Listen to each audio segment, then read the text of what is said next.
A very good evening and a warm welcome to The Insight. My name is Beatrice Njeri, and tonight we are having a conversation you don't want to miss. A very critical issue shaping the nation and the Kenyan political direction.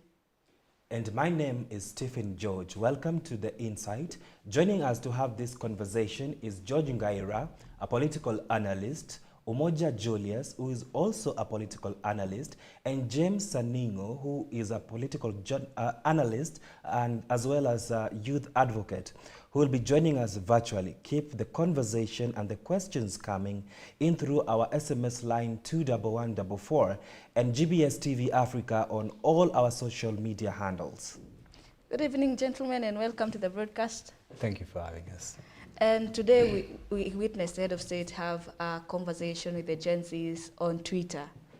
Maybe we can start from George. What are your thoughts on that? It was a long time coming because that's what the people and the Gen Z, as you call them, had pushed for quite a while. Because you realize that Kenya is no longer in 1963. We are in now 2024 now. It's a digital age.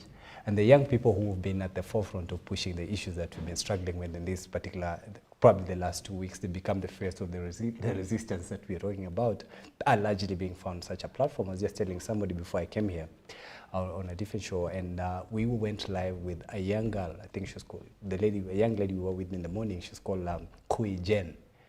Probably Shiko Jen or something like that. And we went live starting with 5,000 people, and in an hour's time we were at 70,000 people. Now Kasarani Stadium can feed maybe around half of that. That's like 2 national stadiums. And then for somebody with just 100 shillings and to be able to address such a huge crowd, the president had no option than to sort of embrace that platform, because it's much easier, it's much cheaper, it's accessible to the very many people, particularly the young people who now are part of the digital age now, who can easily be found not in the funerals as it were in the old format where politicians had to, when you wanted to speak to somebody, Betty, you have to go to your village and probably target a funeral. Somebody must die for you to pass a formal message like that one. I think the president had no choice. He had proposed earlier on to create a youth platform where they wanted to go to the 47 counties to be able to cover that. But then I guess they've realized that this is probably the most formal platform that he could very easily be able to address a wide range of people without really spending a lot of money, which is what these strikes and the demos have been all about, is wastage of taxpayers' money. You can imagine probably doing a youth convention would cost you 10 million. So for you to even just do a 47 county run, would be looking about 470 million, which is $500 million. The president has just saved taxpayers' money and be able to express himself. It will be very interesting to look forward to how he's going to probably implement what they've talked. Mm-hmm. Yes. Julius. Thank you very much. First, let me register my condolences to the families which are affected out of this mysterious activity. Secondly, I wish those who are injured, the police officers nursing injuries, as well as the common citizens, quickest recovery as possible. So coming to what happened today, whereby the head of state had X space talk with the Generation Z, it was a very noble idea, and that particular talk was supposed to happen at the public participation level. That is when we're supposed to be hearing from those particular people, the Generation Z, so that at this particular point we'll have not gone that far. But it was a way of economizing, because the elephant in the room is that the taxes are too high. So calling for a public meeting would have costed a lot of money from the common mwananchi and also to the country, being that we are in the corridors of economic embargo of our country. So that was a very good space that was supposed to be utilized, and it was very cheap and it was accessible by the Generation Z. So that was a very noble idea, and because of the pressure that he got from the Gen Zs. Yes, and to bring James into this conversation, what is your insight on the president going to SpaceX and engaging Gen? Mm-hmm. Okay. Back to you, Mr. Ngaira. Yes. The president has set a very vigorous tone to the Gen Z. Do you think this move is quite sustainable in this era? It's very interesting because as we grow old, also times get, as we grow old, things change, and the president and any other person for that matter in this country, and really globally, has no choice but to go with what we are working on with now. Gen Z, as they put it, are largely probably 28-year-olds going down, and they form just about 29% of the population. Then we have what you call the millennials, which is pretty much where I belong, which is another set that is almost 30% of the country. So we're talking about 60% of the country that is largely digital, a huge chunk of them. Somebody that can go live on TikTok is not an illiterate. It's like, you wouldn't want to imagine he's probably some villager somewhere in West Pokot and trying to be able to trying to be able to engage the country. So the president has no choice. We have to sort of embrace what is the new reality right now, and it doesn't matter what he feels. At some point, he has to be held accountable. He's the president of the Republic of Kenya. I always say this, my brothers and sisters, is that the times that we're living with is not the 80s and the 70s where presidents, and particularly in countries where we've had extremely rogue presidents that took advantage of a population that is largely not informed. You are now dealing with voters who are smart and educated and they can follow. It was very interesting to watch 18, 19, 20-year-olds going on Twitter and on TV and on other sets that we've shared with, and they're able to break down the finance bill and talk about the taxes and the percentages. And for the record, there were 1.8 million space.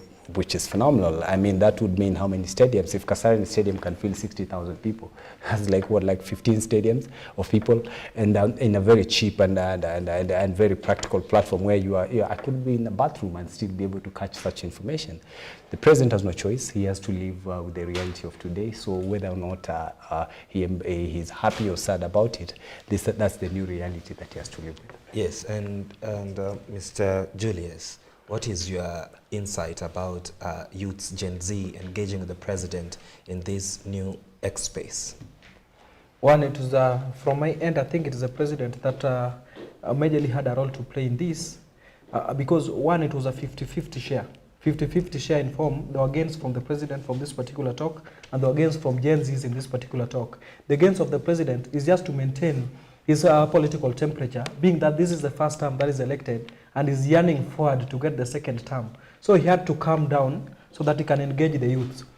This is because, as my colleague has said, the 29% are the Gen Zs and the 30% are the millennial. So implies that we have approximately 60% of the voters. So 40%, if you lose 60 and you get even the total 40%, there's nowhere you'll go. Yeah. According to our constitution, whereby you have to win by 50 plus 1% according to the constitution. So I think the president coming down to engage the Gen Z was a very, very noble idea so that he can gain and the Gen Zs also can gain.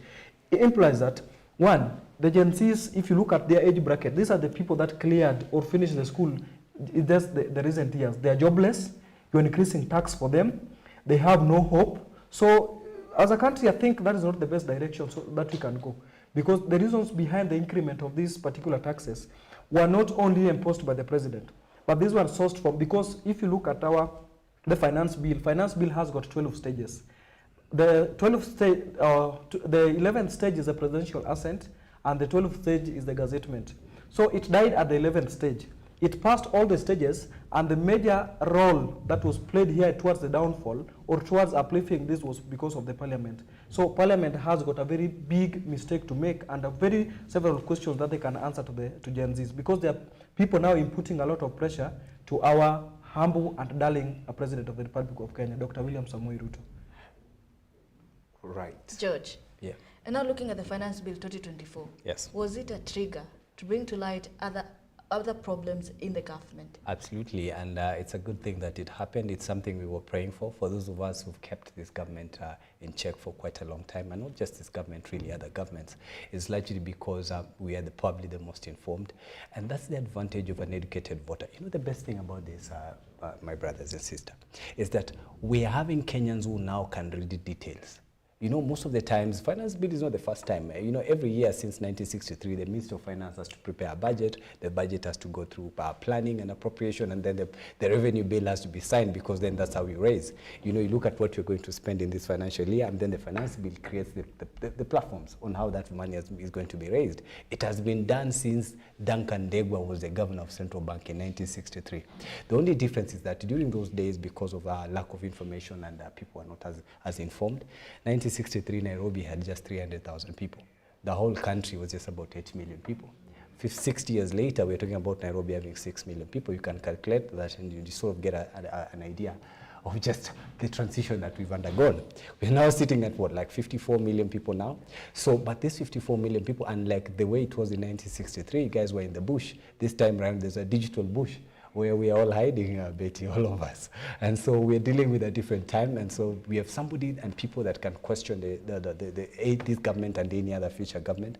And so for me, we are sitting in a very good place, particularly the Gen Z, and it's not just Gen Z, it's just every other person, because Kenya belongs to everybody. It's not necessarily just the Gen Z. I'm just happy that the finance bill became a trigger for us now to be able to ask the other questions.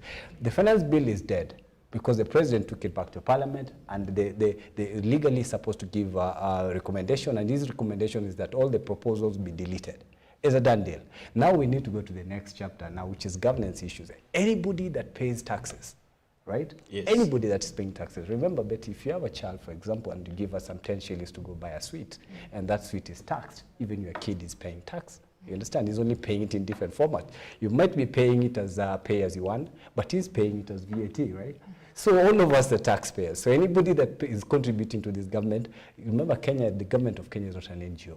It is funded by Kenyan taxes, and it's really beautiful that we had even this moment that we had to go through, and if at all we had a government that thought that we do not have people that are keen and aware, that moment when you saw those guys getting into the parliament grounds, and the cops were shooting as they kept coming in other countries, usually that's the moment when the president leaves the country. It's that particular moment when governments fail. And this president has had a narrow escape. It's very narrow, and I think he takes advantage of it to be able to correct the many proposals that have come from everywhere, so that then we can begin to rebuild our country like we've done many times before. I've always said as a patriot, right, that you see, all of us, whether or not we supported this government, we must never pray for this country to fail. Because if this country fails, Betty, all of us here will not even exit this place. You understand? In a military situation where government has failed and there are people all over, we wouldn't even leave this place, isn't it? Yes. So for me, the finance bill was a good trigger, so that then we can begin to hold leaders into account, and so that we can have leaders to understand that the people whom they are serving are the people who actually are funding this government, and it's not a favor. Mm-hmm. Yes. Julius, I understand you're able to listen to the conversation from the head of state and the young people talking. Perhaps you can tell us, were the answers given to the given by the president about the questions from the youth satisfactory, according to you? Okay. Now, one, just to correct my colleague on some of the things that he has mentioned, though not all the finance bills are bad, but there are some sections which are so bad that had to be deleted by the president. Yeah. But if all the finance bill, all the clauses, all the sections of the finance bill were deleted, then there's nowhere we will be headed as a country. Because one, we must have the cash flow in the country, which will support both the county governments and the national government. So those clauses which were bad, like the office of the first lady, office of the spouse to the cabinet secretary, office of the spouse to the deputy president, all those allocations were deleted. Among other changes which the president said, he said this so that he can at least reduce the expenditure of this particular financial year. Because when the expenditure is very high and our major income are taxes, then taxes will have to go up. But if our expenditure is very low, then it implies that our taxes will also go down. But he said that to cap all these gaps which are existing within this expenditure that have been scrapped off, then there will be some little borrowing. And this government, when the president was being sworn in at the Kasarani Stadium, he did say that, one, he wants to reduce the burden, the economic burden that we have, especially in terms of borrowing in different countries. So what I can tell the president, that he cannot reduce it within a day, but he will reduce it step by step. But I'm telling my fellow Kenyans that we can suffer within 2 days, we can suffer within 1 year, but you can enjoy in the next 3 years, 5 years, 7 years, going beyond. If this finance bill was supposed to help us to reduce the economic embargo we have in the country. Yes, and speaking about borrowing, the president has spoken to the Treasury, and he has advised that there should be an assessment. Should we be borrowing 356 billion, or we should have a budget cut of 356 billion? Which one do you think will be more sustainable? Julius, yeah. In this country, if you look at our 2024 World Bank rating, we are at 5.2%. implies that our muscles are still very low in terms of what we can sustain internally. And therefore, if we go for huge, because if we go for very little borrowing from the countries that are abroad, implies that this little borrowing will lead to high taxation in the country. But if you go to sustainable borrowing, implies that higher rate of borrowing implies that the taxes will try to reduce in this particular country. So it is a game of 50-50. Because huge borrowing, there's a way that it will be having its own advantages and disadvantages to the common mwananchi. Or low borrowing also will have some of the advantages and disadvantages to the common mwananchi. So that is why we have set the committee to do a forensic audit so that he can be advised on what to borrow, how to borrow it, and which areas that is going to try to cut some of the expenditure, especially in terms of the ministries that we have exist in the government. Yes, where we saw, is it 20 state agencies were being abolished today. So we believe from the money that was allocated to these agencies will be a part of this budget cuts, right? Yes, that one will be part of the budget. Also, he has tried to reduce the advisors to 50%. Yes. He has cancelled or he has cut out the expenditure of the office of the first lady, the spouse to the prime cabinet secretary, then also the office of the spouse to the deputy president. So if you tally among any other allocation that has been or deducted, you can find that, and also traveling allowance has been reduced, and also the expenditure in terms of the government agencies like the parastatals. So the president has really tried his best so that he can cut all the activities that are deemed to be more luxurious in this government, so that he can reduce the taxes that we have, and this money that were allocated in the budget can try to help us or reduce the debt that we have outside. Julius, now bringing George to the conversation. Tell us, what are your thoughts? Listening to Julius, what are your thoughts? It's a good thing that the president is embracing the very many options that he's been given by Kenyans.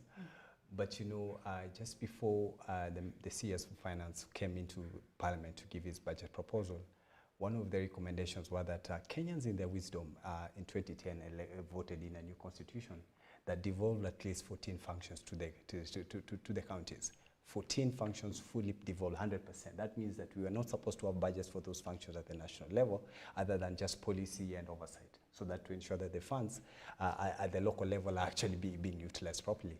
And so this particular CS, with that in hindsight, I actually gave a proposal and said that there was a committee that was formed in 2013 when President Uhuru Kenyatta came in, that was supposed to oversight the number of state parastatals that we have. Now we have about 288 state parastatals. So out of the 288, 100 of them were actually considered no longer relevant, within the realm, the current format of devolution that we have, because of the functions that were fully devolved. And those institutions were supposed to go, not now, they're supposed to go in 2013. But it's unfortunate that we are talking about 14 years after we've had the new constitution. And President Kibaki, in his wisdom at that time, had something called the Transitional Authority, if you remember. Their job was supposed to function, to audit those functions and the funds that go into those functions, so that then those funds can be able to be sent to the counties. And that Transitional Authority actually did its job.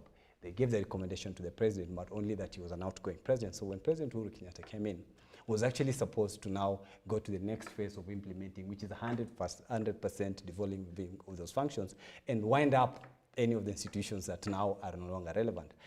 The tragedy of this country has been that 10 years later now, that president has exited we are still debating about setting a committee to audit functions. I'm sure you're aware that even now as we speak, there was a team that was actually going into the counties to do the audits and saying that we are auditing the functions, we know how much funds that are going to this institution so that we can release them. Something that ought to have been done 10 years. This is why I'm really happy about this Gen Z thing. And for me, my best moment was when finally the Gen Z arrived in Parliament. Because that's the moment when African dictators realized that we are now in trouble.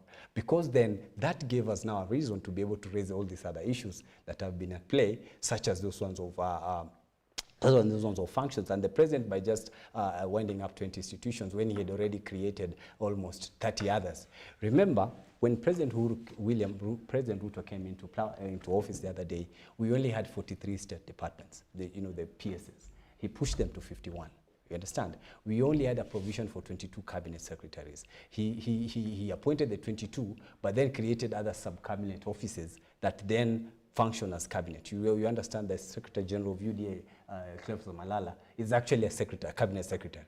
He sits at the cabinet level. So in terms of the cost of sustaining him as a cabinet minister, he's from my home county because I come from Kakamega.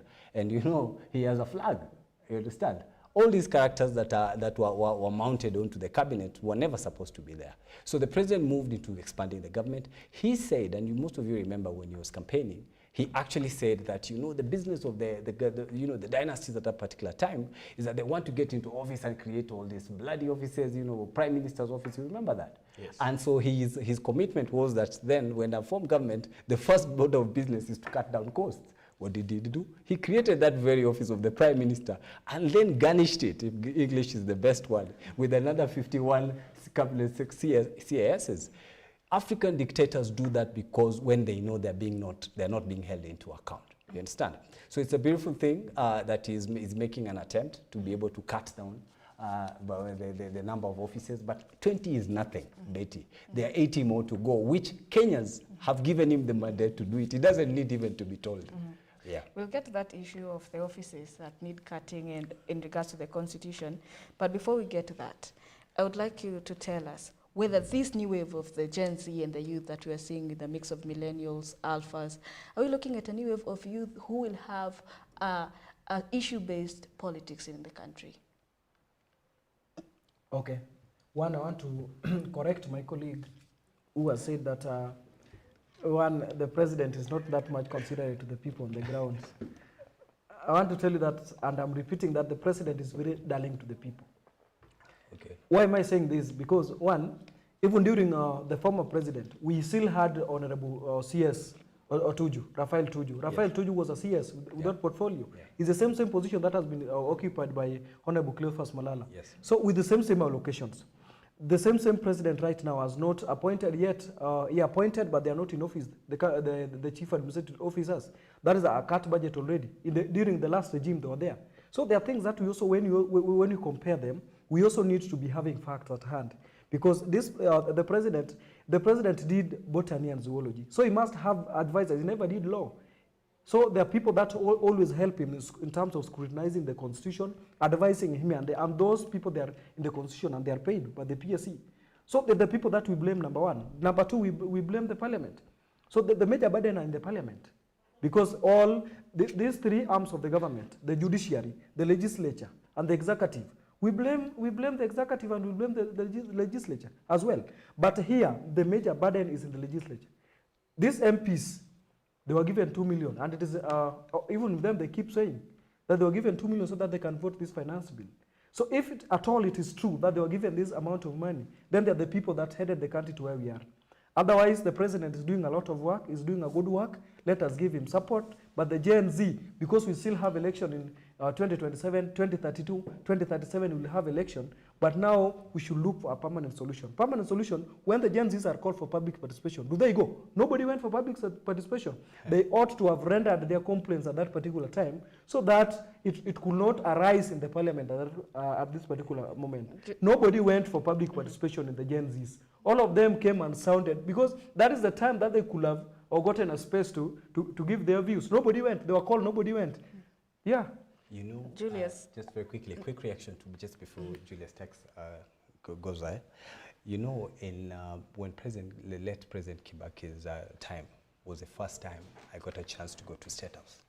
And it was one of those end of the year parties, and then the president, I happened to have a close relative who was then working with the vice president, by Kalonzo Musyoka. And so when the president then has that end of the year thing, they extend these invitation cards to most of the employees, and sometimes it can extend to a few joyriders around. And then that's the first time I got a chance to go to State House. You know, Betty, it's very easy to speak here and say that, you know, this parliament is supposed to do this and this judiciary is supposed to do this. But the moment you understand state power and what it means, seeing a president in person is a completely different thing, even if you're a member of parliament, you understand? Because of just what state power is. And so for you to say that it's just about the parliament alone and then not apportion that problem to the president, we have a president who even calls a local cook in the village. He's a hands-on president. He's what you call a micromanager. You understand? You know, institutions that work are usually institutions which set policies, then get the best talents, and then give people room to execute the jobs. and not people that are actually micromanaging that. This president not only just calls the PS and the CSs, he spends his time even calling a local DC somewhere, you understand? So Parliament at this point in time cannot be able to represent the people as it should. The very few members of Parliament, fantastic guys that are in Parliament, some of them I know them, that are able to stand up against this president are completely outnumbered, you understand? So they can't compete this president. So most of the other characters that you see them as members of Parliament that are largely in his party then, remember the president has majority in the National Assembly. And as a party leader of UDA, then he doesn't need much. He just needs political capital and say, this is the policy of the party on this particular bill, and everybody else goes there and votes for it, you understand? So state power, Betty, I don't know if you've gotten a chance to see a president in person. It's quite something. An African president. It's something else. It's something else. And when you walk into that space, that's why you see people even go in there and come out there having change. We have a president who's power obsessed and is in total control of all the institutions. And so the National Assembly doesn't have a choice. At least Gen Z now can hold the president into account. For me, that is the best thing. Gentlemen, I think you can agree to disagree on that one. I see also Just Julius a second, has something to say. A second. That I'm telling him that there's no vote in the parliament called the state power. All votes in parliament, they were by name and they're by constituencies. There's no vote called the state power. The state power is in the state house, but it's not exercised in the parliament because voting was done publicly and nobody forced them to vote either yes or no. They voted because of their how they read the bill and how they were comfortable with it. Those who are comfortable with it voted yes. Those who are not comfortable, they voted no. But there's nothing like the state power. Do you know what my member of parliament said for voting yes? Right? I told you I come from Kakamega County. My member of parliament, one of my members of parliament is called Naika. He said he was in the house and he was dozing. Then he had his name being called. And when they mentioned his name, he said yes, and they said he has voted. Vote him out, 2027. Then vote him out, 2027. Okay, gentlemen, I think we'll move to yet another conversation, the Salaries and Remuneration Commission. We have seen the happenings around that, where they say they're going to have state officers have an increment in their salaries in the course of the week. And we saw members of parliament, some members of the parliament come out and say they do not want the increment, and then we had it revised again. What are your thoughts on the happenings, Julius? Thank you.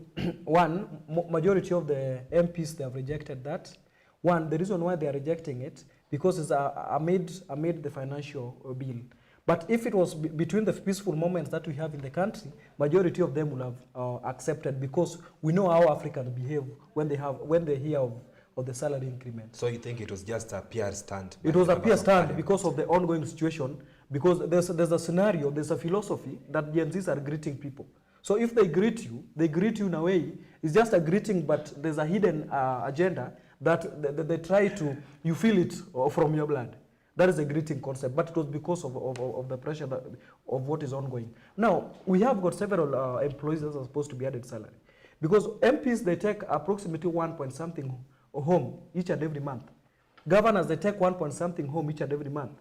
Deputy President, 1 point something each and every month. President, 2 point something each and every month. But there are some common wananchi who are getting even approximately 10,000, what is that, per month, with this increment in the financial bill. So me, what I think they're supposed to revisit the salary and remuneration, they're supposed to revisit this and check those people who are supposed to be added salaries, but not governors, but not MPs, but not MCS. But I can say MCS, yes, they can be added, because one, when people are voting on the ground, they vote 6 people. Once you vote the 6 people, one includes the president, another one is the governor, another one is the senator, we have the women rep, we have the MP, and we have the MCA. The person who has the total problems 100% on the ground is the MCA. But the person who has partial problem on the ground is the MP. The person who has half total potential to the people is the governor. The president, the president, they will never see the president. The deputy president, they will never see the deputy president to respond to them. But the common person that's supposed to be added the salary is the MCA. That one I really support. MCAs should even, according to me, MCA should even earn more than the MP, even more than the president, because they're the people that are dealing with the basic problems facing our people on the ground, but not MPs. Just before we go for a break, I'll bring you in, Ngaira. Yes. Senator Sifuna went in public and said that his ETC card contains 377,000, and we have intern doctors who are still waiting to be posted. What are your insights on that? It's a very good revelation so that Kenyans and particularly taxpayers can be able to fully understand the scale of wastage that is in public offices. Just to add to what my brother said, you know, budgets are actually executed every year, annually, and so the Salaries and Remuneration Commission did not just wake up the other day and say that we're going to add MPs' salaries. This is a decision that had been passed in the previous year, but it was supposed to come effective in this financial year, which then kicks off on 1st. So it's a decision that had already been gazetted already, and so it's just that the timing is the timing as to when that comes into play is just when we've had the issues that we've had. And for me, I'm saying it couldn't have been a better time for us to do that, because then Senator Sifuna, a favorite to me, because of how he tackles national issues. I pray the National Assembly can get even as many more senators and members of parliament who can then be able to project the real truth of what is the plunder that is happening in government, so that if you're paying taxes, it must bother you that someone's ETC card alone is worth almost what an undersecretary in a state department, because you have a PS and then you have an undersecretary whose job scale his salary, his job group is largely around that kind of pay scale, 300,000, 400,000, and that is just for an ETC card. Thought we are going to pick it from there. Thank you. Many thanks for joining this live broadcast. Keep the conversation going through our SMS line, which is 21144, and GBS TV Africa in all our social media handles. On that note, let's take a quick break. We'll be right back.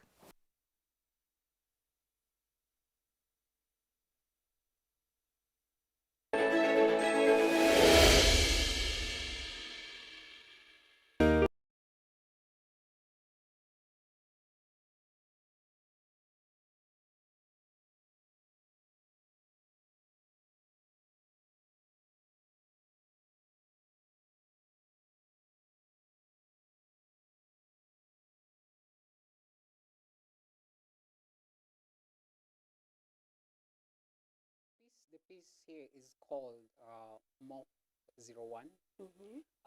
MOF 01 is every artist, kawa ni msanii, Yeah. you have been told no.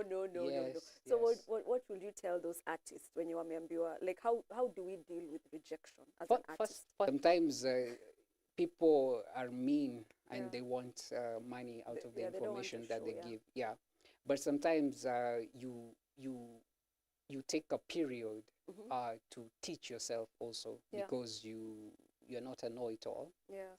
If you were to wine and dine with an artist, Yes. like Wakitambo, an Yes. ancient artist, who will Yes. it be and why? Ungeuliza nini?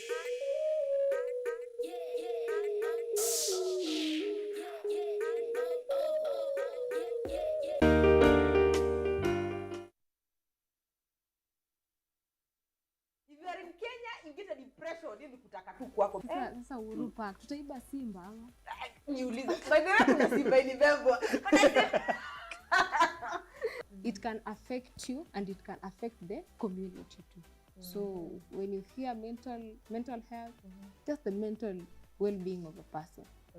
Yeah. They were willing to do things in the best way possible. We are- As yes, we are Always Limited, protesting for a we are betterment happy of that we are one of the something leading else, lakini company lazima in tuangalie Kenya and also sisi going tulishe Kenya Africa way to Because just ensure tukianza that we kufanya offer tena latest our technology. We have come up country with so really many changing, innovation business latest. wise, We have what it's is going to called affect us digital again. suggestion box. Health is not only the absence of disease, but also emotional well-being, social well-being, and physical well-being.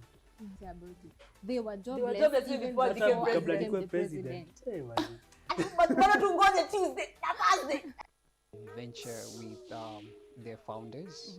UM Gallery is a place where artists can bring their work. So now we're entering into something called random questions. Okay. My favorite part. Okay, so if you had the world's attention for 30 seconds, what would you say? The piece here is called MOF 01. MOF 01 is Every artist, kawa ni msanii, Yeah. you have been told no. Yes, So yes. what will you tell those artists when you wameambiwa, like how do we deal with rejection as an artist? Sometimes people are mean and Yeah. they want money out of the Yeah, they don't want to information that show, they yeah. give. Yeah, but sometimes you take a period to teach yourself also, because you're not a know-it-all. Yes. If you were to wine and dine with an artist, Yes. like Wakitambo, an Yes. ancient artist, who will it be and why? Ungeuliza nini?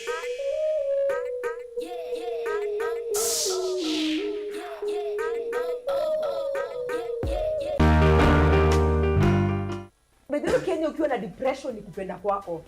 If you are in Kenya, you get a depression ni kutaka tu kwako. Sasa Uhuru Park tutaiba Simba ama? Niulize. Badala kuna Simba inibebwa. It can affect you and it can affect the community too.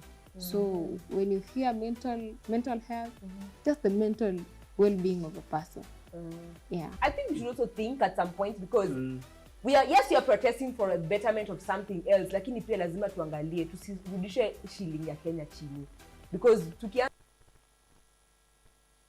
kufanya tena our country irudi chini kifedha, ki business wise, it's going to affect us again. Okay, very much. Health is not only the absence of disease, but also emotional well-being, social well-being, and physical well-being.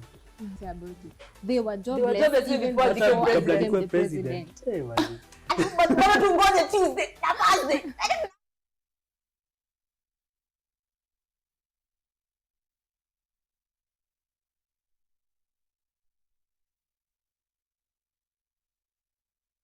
GBS.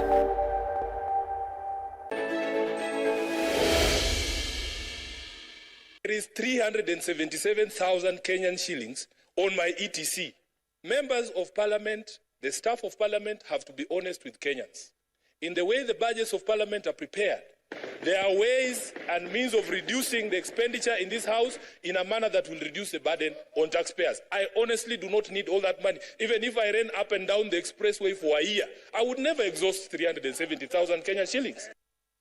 Welcome back. You're still watching The Inside. Julius, now listening to that, what is Kenya's problem? Is it revenue or expenditure? The problem is with the revenue. This is because this revenue is as a result of the taxes, the huge taxes which are imposed on the Kenyans. But now these huge taxes are being imposed on the Kenyans because of what the government wants to achieve. Because the government wants to achieve its own stability, its own independence. That is one of the manifestos that were promised by the president when he was campaigning. And imposing this, it has to be tough. It has to be tough year 1. It has to be tough year 2. But we'll enjoy year 3, we'll enjoy year 4, we'll enjoy year 5, and we'll enjoy up to infinity. So it is something that you can suffer for 2 years. You can enjoy up to the infinite year that you want as a country. But now these MPs, what they're saying here, the senators and especially, let me just talk to the members of the parliament. One, when they come to the National Assembly, they take this role as an investment. They forget the role that were given by the common mwananchi so that they can come and do this. Because the president, once this thing the finance bill was rejected at the National Assembly, he would have not forced it to pass.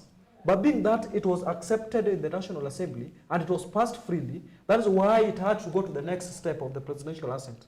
So all these president has very negligible percentage of blame, but we blame hugely the members of parliament. So president is as white and as very safe as cotton. So let us not put the president in this. Yes. Yes.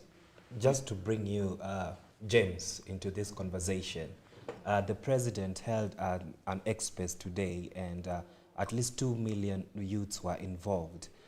Were you a part of the contingent of these online listeners? And what was your chime in? Thank you very much.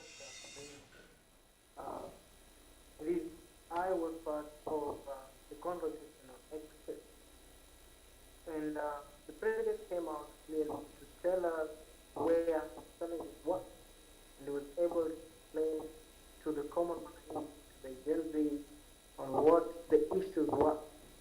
So I think on the president's part, coming out.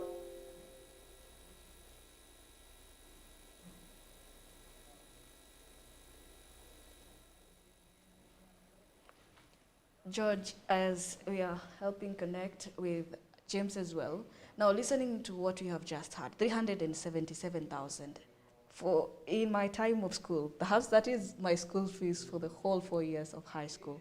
And saying, for having a member of parliament come out and say that this is an amount of money allocated to his ETC, and he cannot even be able to finish that money. What is our problem, expenditure or revenue? Even just by the illustration of what that video shows, he's talking about an expense. He's saying that I'm supposed to spend this money, this particular amount. So clearly the issue is expenditure. You see, and it did start today. That's what I keep saying, that this has been the case for very many years because Kenyans haven't been quite detailed in terms of how their funds are managed, particularly for governments that have been there and the current government that we are having. And so it's largely because the voters were not as informed as they are today. And I'm very proud of the country and where we are now. 2 million people listening online would mean dozens and dozens of stadiums for the president to be able to just to achieve that. And we're in a good place because then we're able to address the issues of cost versus revenue. You know, revenue is not a challenge. The finance bill actually, for most people do not know, is that it's just a one phase of the budget process because we have something called appropriation. Appropriation is what informs the budget statement because then you have all these state departments giving proposals of what they want to spend in the next 1 year. And those ones are then put together and then they're taken to Parliament where now you have the budget committee which is being chaired by Ndindi Nyoro. Then they're able to look into what are the proposals and where do they cut, what do they allow based on probably the sitting government's, the regime's manifesto. So that then that one, once they come up with that appropriation, is when then you come up with a finance bill to see how do we raise the money to be able to do that. And in this particular one, then they say that a deficit of about 386 billion. So that's what they wanted to raise with the new tax proposals. You understand? So revenue has never been the problem. The problem can be, revenue can be raised. We can even decide that Kenyans are overtaxed and KRA can bring down its projection from saying they want to raise 2 trillion, 2.5 trillion or something like that, and say we can now understand that Kenyans are pressed, we only want to raise 1.5 billion. Then that informs what appropriation the expenditure would be. And then you're able to cut the necessary costs that are in government. For me, the problem has and will always be expenditure because of the wanton wastage that we have. There were low-hanging fruits that this president and many other players in this regime that were actually supposed to have been taken care of a long time ago. We didn't have to sort of attempt to ban parliament for that to be achieved. So expenditure is and will remain the biggest problem. But I'm glad that Kenyans are able to tackle this president and any other president that will come in future so that he cannot play around with taxpayers' money. You know, they even tax all these women. It's tough the way when you get to understand how this money is raised, and for people to be able to use these taxes to play around with it is something that's very unfortunate. I'm hoping that we can go detailed and go into departments, not just one blanket statement that I'm going to wind up these agencies and so I've cut costs. We want to see, for example, say the State Department of Roads, this is the budget that it has, these are the proposal, this is what it plans to spend in the next financial year, and this is how we're going to cut these costs and save them. And then the details are given to Kenyans the way we are attempting to do. That would really save us quite much. Yes. Now, something that Julius had mentioned before, that a debt crisis right now, yes. And there are some of the things that were brought out about the 2010 Constitution. Kenya allows 22 ministries under the Article 152, and set a minimum number of 14. As we speak right now in the country, we have 21 ministries. Yes. So should have the president moved perhaps in a different direction when it comes to raising revenue for debt collection? Julius. Now, the president moved in a very right direction. My colleague, I just still want to disagree with him because he's saying that our problem is with the expenditure. No, once the expenditure is high, the revenue will be high. But once the revenue is low, the expenditure will also be low. They're directly proportional. So, because if you compare the previous financial year, the president had cut some cost. It implies that he reduced the expenditure in different ministries. Reducing expenditure in different ministries, what did it bring in return to the revenue? It also reduced the revenue because even in the previous financial year, there was no strike by the Gen Z, there was no strike by the millennials, there was no strike by the Generation Alpha. So I want to correct him that the president made a very right decision, and he has a very competent team of the cabinet secretaries, very competent. Because if the president wanted to increase on the expenditure, we could have been having the CSS in the office. If the president had increased the expenditure, we could have been having even the advisors increase in the public service board. So to me, I think the president has made a very, very good choice. He's taking the country towards the right direction. Yes, and Julius, the president had said that is going to raise $3 billion from this finance bill. We saw Gen Z come out so vigorously. They were out along the street. We are setting a precedence in the region, not only in Africa but in the world. The International Monetary Fund are looking at us. Do you think we should go to the East and borrow loans there as the previous regime?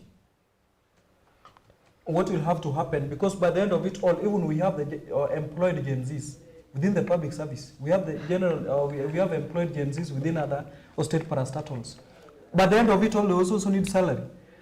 So when we reduce everything in this country, in terms of the expenditure, in terms of our income, when we only depend on the tax, and the tax they have said that it is too high, that it has to be reduced, then we have to borrow so that the country can move. Because if you can remember, there's a month here in this government whereby the salary is delayed, and you saw within the social media space what happened with the people. They don't want to understand, but they don't ask themselves, where is the government getting this money? How should the government try to decrease these financial bill wages? One, they have to entice the county governments, so that the county governments can try also to exercise activities, income generating activities. They should empower fully the KRA, so that KRA can collect a good amount of money, which can try to also help us in terms of moving the country forward. What else the government should do in terms of decreasing the finance bill?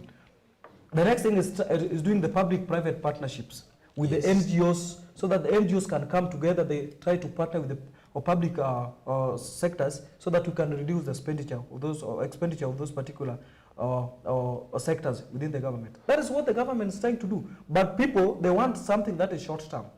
The government is something that's a long term. If it is not achieved within 1 year, but what must be taken home is that we must have a financial bill so that we can move forward. Because when we don't have this financial bill, things are not going to move as a country. Yes, to bring you, George, there's a lot of pressure from the international, the IMF. Yeah. What is your take on that? You see, Kenya's foreign policy for the last 60 years has been that they're neutral. Kenya has never formally said that we are facing East or West, and different presidents have come in and they've had their own preferences. And President Kibaki came in, and the reason why, if you go out of this studio and you go next to Thika Road, that is China. If you go to bypass, there is China. When you go to take your SGR to Mombasa, it's China, including the China Square Mall. Okay. And then when you go take your trains into Mombasa, that is China. If you go there, if you've been to Mombasa, I grew up in Mombasa, and that's my second home. And the funny thing is, the place where I grew up in Meritini area is now totally transformed because of the Ngokundu bypass, another multi-billion project that is being implemented by Japan, through JICA and some of the agencies that are around there. All these are countries that are in the East. In this country, the only visible thing that you can see is what has come from the East. Why?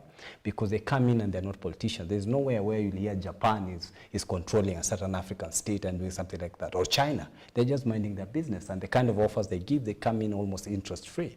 You understand? Not like the way you would want to deal with the Americans, where they say, we're going to give you 3 billion shillings, but give us Manda Bay in Lamu so that we can build a military installation so that we can tackle Somalia. For them, they're in there because of their own personal reasons. But the countries from the Middle East and the Asian countries, their input in these countries is largely almost like a CSR process, and it's visible. You can see it at the airport, you can see it with our trains, you can see it with our roads. All those things are China. So Kenya might have not formally said that our foreign policy is that we're facing East or West. It's largely and has been because you don't want to pick fights. It was unfortunate to see President William Ruto going into the Ukraine summit and be able to take a very serious position that has very serious consequences in terms of geopolitics for an African state that is only worth $100 billion. When in Japan, when you go to Germany, and there's a place called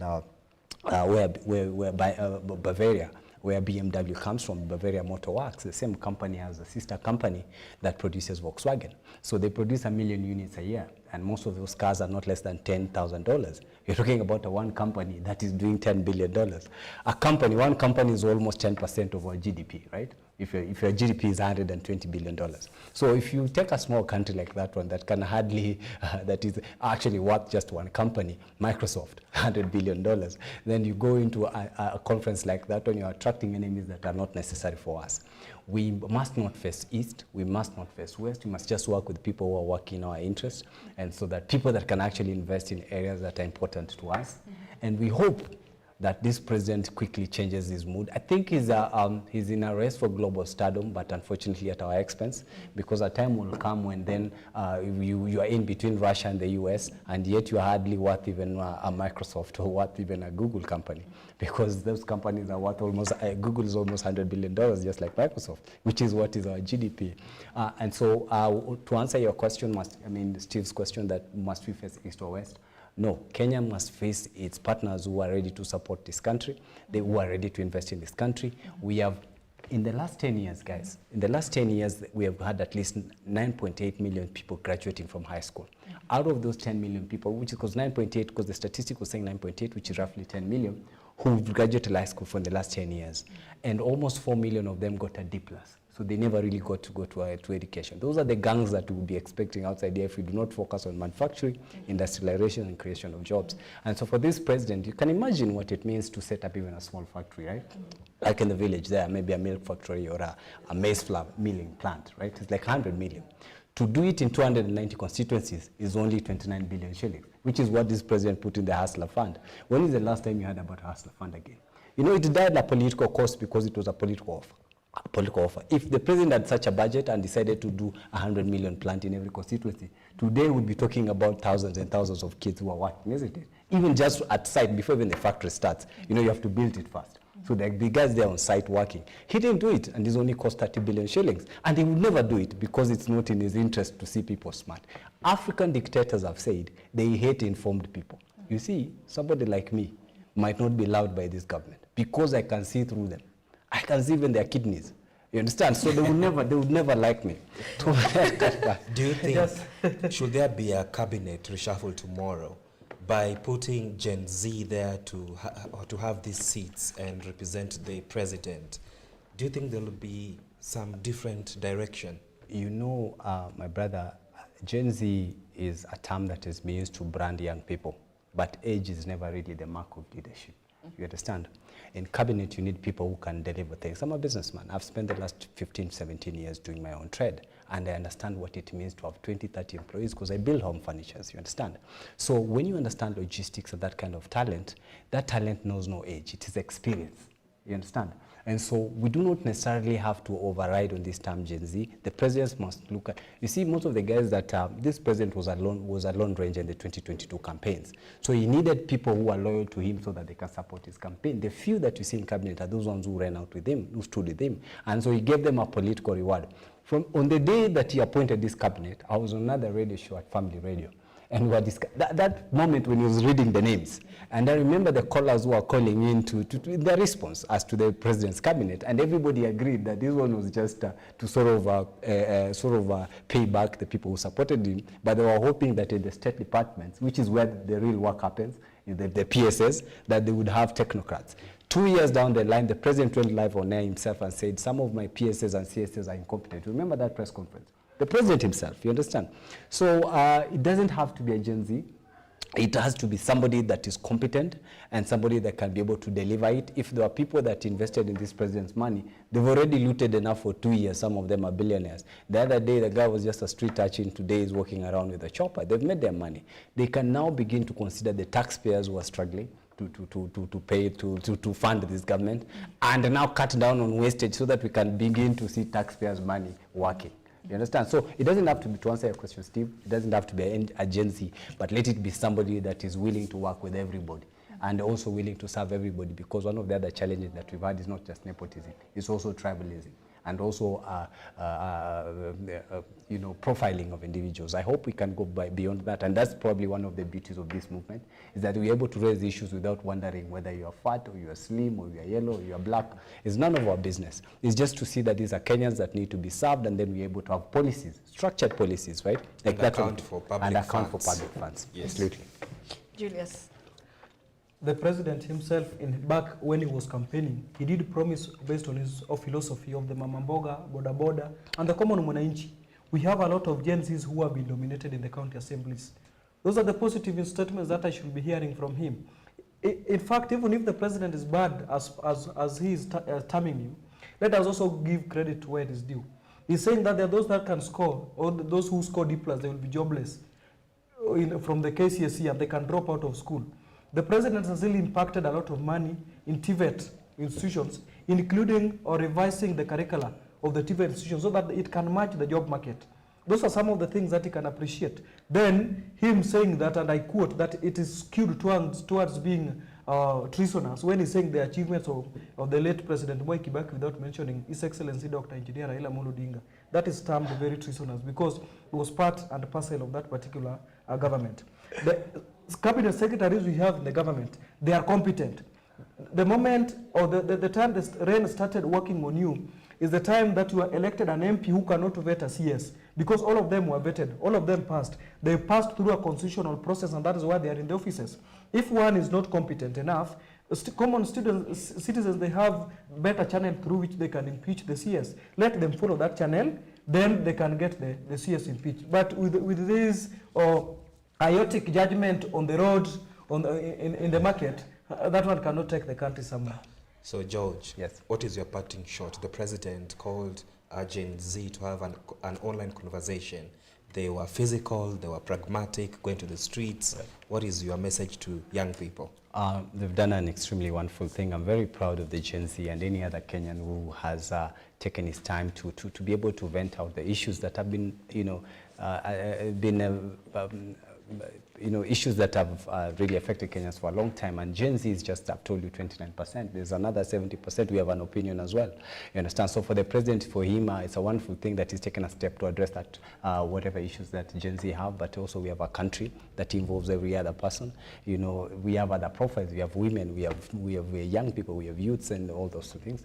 So I'm very proud of them for what they've done, and they've been able to give us an opportunity and moment to be able for the country to be able to look back at the issues that we have challenges with. And this president, because he is not known to keeping his word, you understand?